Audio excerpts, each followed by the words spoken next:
ત્રીજું નોરતું એટલે માં નવદુર્ગાના માં ચંદ્રઘંટા સ્વરૂપની પૂજા અને આરાધનાનો દિવસ. ભગવાન શિવજી સાથેના પાર્વતીના વિવાહ બાદ માતાએ પોતાના મસ્તક પર ઘંટ આકારમાં અર્ધચંદ્ર ધારણ કર્યો અને તેથી એ ચંદ્રઘંટાના નામે ઓળખાય છે. શૌર્ય અને સાહસના પ્રતીક સમાન લાલ અને કેસરી રંગનો ઉપયોગ માતા ચંદ્રઘંટાની ઉપાસનામાં થાય છે. માતા ચંદ્રઘંટાનો જપ મંત્ર છે ઓમ એમ રીં ક્લી ચંદ્રઘંટાય નમઃ.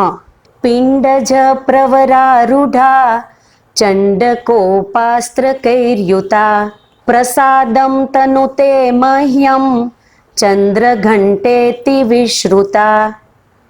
જય મા નવદુર્ગા.